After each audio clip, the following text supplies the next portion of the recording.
Coucou à tous et bienvenue sur ma chaîne. Tout d'abord, j'espère que vous allez bien et j'espère que vous avez passé de très bonnes fêtes de fin d'année. J'en profite d'ailleurs pour vous souhaiter une très belle année 2018 en espérant que celle-ci vous apporte tout ce que vous souhaitez. On se retrouve donc aujourd'hui pour le taroscope du mois de janvier 2018 pour les vierges mais aussi pour les personnes ayant leur ascendant ou leur signe lunaire dans le signe de la Vierge. Ceci est un tirage général, donc s'il ne résonne pas avec votre situation, vous pouvez aller consulter le taroscope de votre signe ascendant et celui de votre signe lunaire.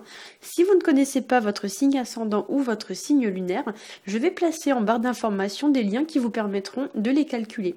Je vais également y mettre mon adresse email ainsi que l'adresse de ma page Facebook parce que j'ai reçu beaucoup de demandes pour des tirages privés et personnalisés qui sont adaptés à votre situation. Donc j'ai décidé de me lancer et de faire quelques tirages privés et personnalisés. Donc si vous souhaitez connaître les conditions pour obtenir un tirage personnel, vous pouvez me contacter donc soit par email, soit par Facebook. Voilà. Alors pour ceux qui sont nouveaux et qui nous rejoignent sur la chaîne, eh bien je vous souhaite la bienvenue et je vais maintenant vous expliquer la façon dont je procède. J'ai donc tout d'abord tiré 3 cartes du Rider Tarot Deck. La première carte va représenter votre situation actuelle, la deuxième carte va représenter les obstacles que vous rencontrerez au cours de ce mois et la troisième carte représentera l'évolution de votre situation. Ensuite, donc, j'ai interprété ces 3 cartes, puis j'ai tiré une 4e carte issue de l'oracle Lumière, qui vient donc compléter le premier tirage. Donc, quand je tire cette carte, effectivement, je n'ai pas connaissance de celles qui vont être après, puisque comme je l'ai dit, je tire d'abord les 3 premières que j'interprète, ensuite je tire la 4e que j'interprète, la 5e que j'interprète, et à la fin, donc la dernière que j'interprète. Donc ensuite, j'ai rajouté une carte de l'oracle du grand amour, donc du grand oracle de l'amour, qui va apporter, elle, un petit complément d'informations sur votre vie sentimentale. Et pour terminer, ce mois-ci, j'ai décidé de rajouter une carte de l'oracle de la spiritualité que j'ai tirée donc tout à la fin après avoir tiré toutes les autres cartes et interprété toutes les autres cartes. Et comme vous pourrez le constater, cette carte entre très bien en résonance avec les autres cartes. Donc effectivement, j'ai été très surprise de constater à chaque fois que chaque carte que je rajoutais à la fin de chaque interprétation collait pile poil avec votre tirage. Donc on va commencer tout de suite avec la première carte. Donc la première carte pour vous, c'est la carte du pendu, elle est sortie à l'envers. Et c'est une carte qui va venir nous parler de retard, de blocage, de stagnation, qui viennent, on va dire, vous miner un petit peu le moral. Il y a l'idée d'une situation comme ça qui se dégrade. Voilà, ça peut représenter le fait d'attendre ou d'espérer quelque chose, d'être passif mais de ne pas lancer d'action concrète. Voilà, il y a l'idée qu'on ne fait pas d'efforts. Ça peut représenter aussi le fait d'être bloqué par des certitudes qui nous enferment dans une certaine façon, on va dire, de penser qui n'est pas spécialement la bonne. Ça peut être par exemple des schémas de croyances un petit peu obsolètes qui vous desservent, voilà. Ça peut être aussi avec le pendu l'idée qu'on doit changer son point de vue sur une situation ou sur une relation pour envisager les choses d'un autre angle. Il y a l'idée de prendre un autre regard sur les choses. Peut-être que la situation dans laquelle vous êtes, en fait, c'est pas celle que vous croyez. Il y a l'idée peut-être qu'on s'est trompé, qu'on doit voir les choses différemment. À l'envers, le pendu, ça représente aussi le fait de faire par exemple trop de sacrifices, d'avoir un trop grand sens de l'abnégation. C'est aussi l'idée de s'oublier un petit peu. Vous faites trop de sacrifices et vous ne pensez pas à vous. Le pendu, c'est vraiment une carte de sacrifice et d'abnégation. Il peut aussi représenter le fait d'être réfractaire au changement, donc le fait qu'on refuse de changer, on reste figé comme ça dans ses idées, ou bien le fait d'être déstabilisé, soit par une situation ou soit par ses émotions qui viennent vous submerger. Ça peut aussi être une carte qui représente l'ennui, donc on s'ennuie dans sa situation actuelle, ou alors la situation est compliquée, donc il n'y a pas de progression, et ça nous fait perdre notre temps, perdre notre énergie, et perdre notre vitalité. Il y a l'idée un peu d'une situation qui se détériore, qui se dégrade. Avec cette carte, le conseil, ça va être de s'adapter, on va dire, tant bien que mal à la situation, en essayant de voir quand même les choses d'un nouvel œil, ou bien en prenant en compte la position de l'autre personne. Si jamais votre situation implique une autre personne, essayez de vous mettre à sa place et de voir son point de vue pour peut-être voir les choses différemment. La carte conseille aussi de prendre son mal en patience et de laisser les choses se faire, car la résolution du problème, parfois, elle dépend pas de vous, mais ça dépend peut-être soit d'une autre personne, soit d'événements extérieurs. Donc avec cette carte, on vous dit que vous ne devez pas chercher à contrôler la situation, mais vous devez laisser les choses se faire d'elles-mêmes. Il y a l'idée un petit peu, voilà, de prendre son mal en patience. En deuxième carte placée dans les obstacles, j'ai tiré pour vous la carte du diable qui nous parle de rapports difficiles avec les autres, qui nous parle de domination, de déséquilibre ou d'excès en tout genre. Ça parle aussi d'abus de pouvoir, donc quelqu'un qui abuse un peu de son autorité. Voilà pour certains d'entre vous. Donc je rappelle que c'est un tirage général. Il peut aussi y avoir avec cette carte l'idée que quelque chose ou quelqu'un nous obsède, nous prend un peu à la gorge, on est complètement dépendant de cette situation, de cette chose, de cette personne qui nous domine et on a l'impression un petit peu de se sentir vulnérable face à cette personne ou cette situation ou alors prisonnier carrément de cette personne ou de cette situation. Voilà. Avec la carte du diable à l'envers, on pourrait parler aussi de dépendance, d'addiction, de mauvaises habitudes. Donc ça peut être des dépendances par exemple affectives. Donc vous êtes sous la dépendance de quelqu'un ou quelqu'un est dépendant de vous. Ça peut être aussi des dépendances financières. Donc vous dépendez de quelqu'un financièrement ou quelqu'un est dépendant de vous financièrement. Voilà. Ça peut aussi représenter des mauvaises habitudes, mais aussi tout ce qui va être de l'ordre du stress, des tensions, de la nervosité, etc., etc. Dans tous les cas, avec la carte du diable, il y a quand même l'idée qu'on est un peu submergé par nos émotions qui prennent le contrôle, on va dire, dans notre vie. Il y a l'idée qu'on n'est pas le maître de sa vie, on laisse le pouvoir et on laisse quelque chose ou quelqu'un décider à notre place, voilà. Et avec la carte du diable, il y a aussi l'idée peut-être d'une personne qui agirait de façon un petit peu sournoise, de façon pas claire, pas clean. Voilà, donc ici, soit c'est vous, soit c'est quelqu'un. Mais dans tous les cas, avec cette carte, il y a l'idée voilà, d'une personne un peu fausse ou bien une personne, je sais pas moi, un peu manipulatrice qui chercherait, on va dire, par n'importe quel moyen à contrôler votre vie ou à vous dominer. Alors, soit c'est vous, soit c'est une autre personne qui fait ça. Mais il y a l'idée que quelqu'un ou quelque chose essaye de prendre l'ascendance ou le dessus sur vous. Voilà. Soit c'est vous, soit c'est une autre personne. Il y a l'idée comme ça, peut-être que c'est vous qui vous comportez comme ça avec quelqu'un aussi. Donc là, il faudrait effectivement en prendre conscience et changer votre point de vue, comme l'indique très bien la carte du pendu. Mais effectivement, il y a l'idée comme ça de relations qui ne sont pas équilibrées. Il y a peut-être une personne qui donne plus que l'autre ou un autre qui prend plus que ce qu'il donne. Enfin, il y a vraiment cette idée-là qui ressort. Hein. D'ailleurs, sur la carte, on voit bien le diable qui littéralement a l'air d'écraser les deux autres personnages qui sont enchaînés à ses pieds. Donc, il y a l'idée qu'on remet un petit peu son bien-être, etc., dans les mains d'une personne ou d'une situation et que cette personne ou cette situation pèse sur nous. On est vraiment tributaire de ça. À l'envers aussi, avec le diable, on pourrait parler de liens toxiques, de relations, on va dire, malveillantes, des gens qui sont vraiment pas armés de bonnes intentions. Ça peut représenter aussi des secrets, donc des secrets de toute nature. Ça peut être des complots, des cachotteries, des adultères, des rumeurs, des ragots, des moqueries, des médisances, etc. qui vous reviennent aux oreilles. Donc peut-être que, je sais pas moi, par exemple au travail, il y a des gens qui parlent dans votre dos et puis vous allez en entendre parler. Voilà. Avec cette carte, l'idée c'est qu'il faut se libérer de cette situation qui vous tire vers le bas pour repartir sur des bases qui sont beaucoup plus saines, repartir on va dire à zéro, repartir sur des bonnes bases. Il y a même aussi dans les cas les plus extrêmes, donc chacun adaptera en fonction de sa situation, l'idée de couper des liens, en fait, des relations qui seraient vécues comme toxiques, comme pesantes, qui n'apportent pas grand-chose ou qui apportent plus de négatif, on va dire, que de positif. L'idée, c'est qu'il faut ramener en fait l'équilibre dans sa vie pour retrouver une certaine forme d'épanouissement. Donc ici, il y a la nécessité quand même de s'affirmer, de faire du tri dans ses relations et ensuite de prendre les décisions qui s'imposent.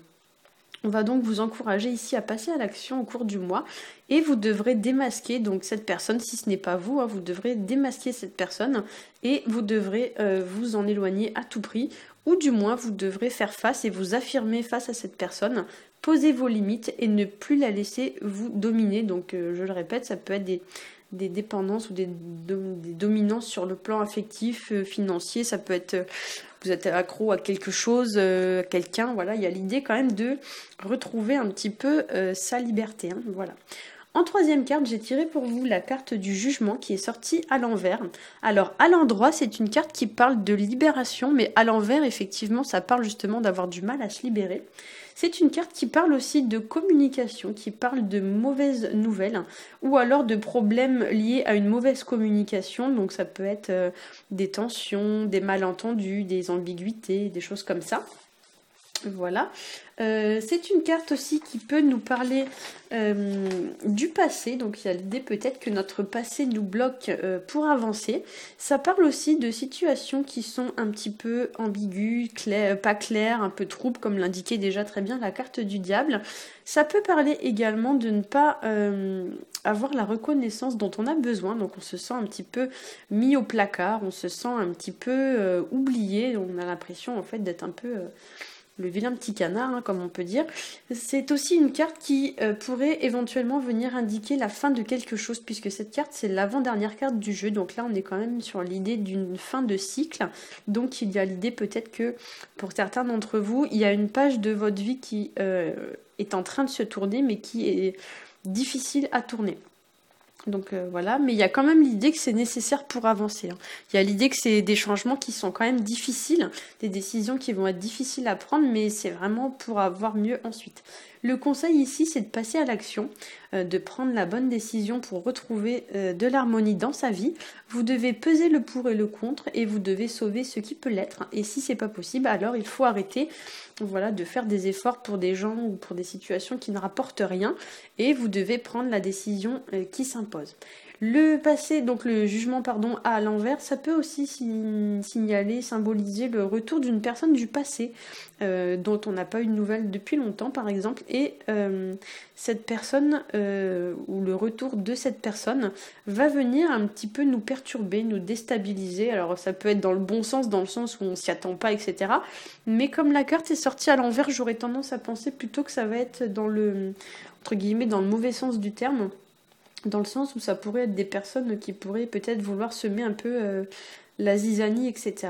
Mais dans tous les cas, là, il y a l'idée quand même d'une certaine libération avec cette carte, qui peut se faire d'ailleurs par une meilleure communication. Peut-être qu'on vous dit que pour vous libérer, vous devez mieux communiquer, arrêter les ambiguïtés, les tensions, les blabla, etc. Dire franchement ce que vous pensez, mettre carte sur table, comme on peut dire, et du coup, ça vous permettra peut-être de vous libérer d'une situation qui est vécue comme pesante. Voilà.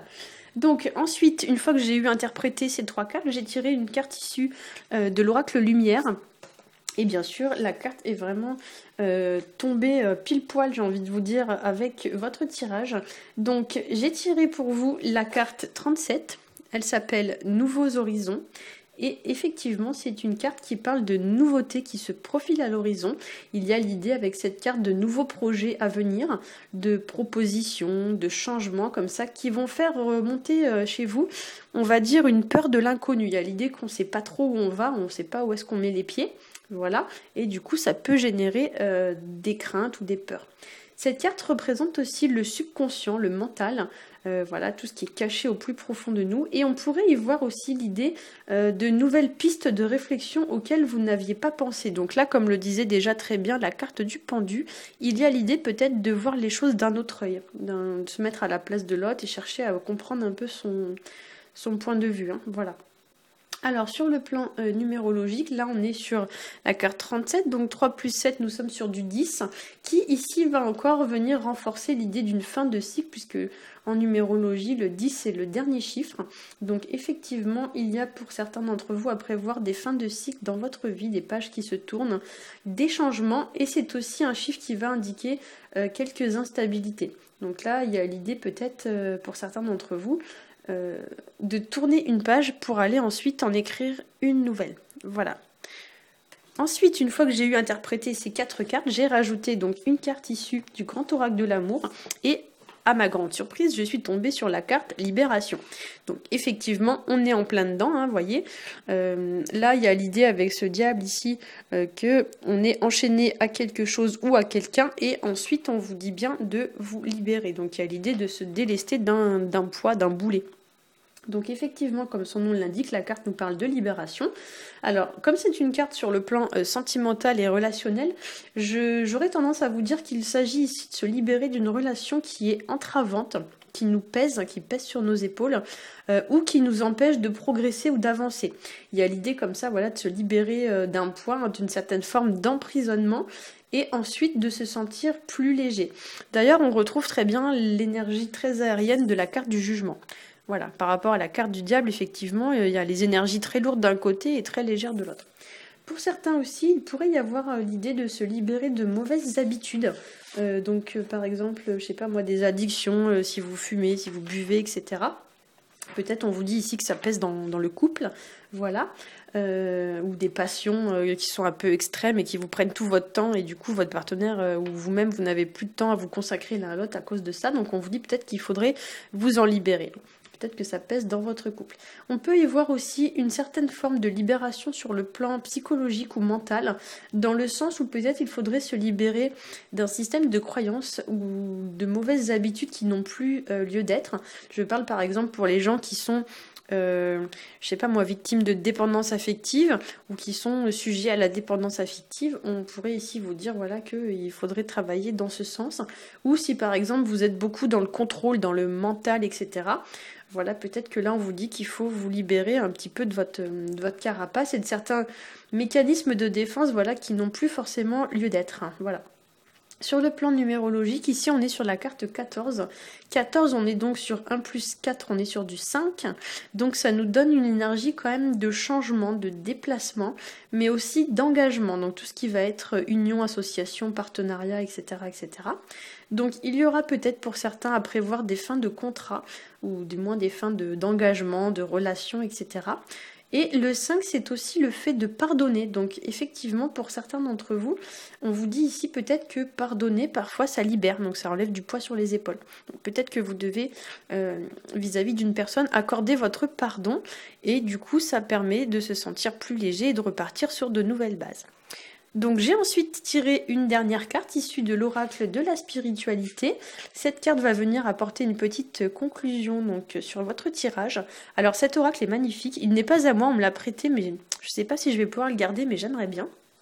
Alors voilà, comme il n'y a pas de hasard, j'ai envie de vous dire, j'ai tiré, pour clôturer votre tirage, la carte Nouvelle Direction, qui, elle aussi, rentre très très bien en résonance avec votre tirage.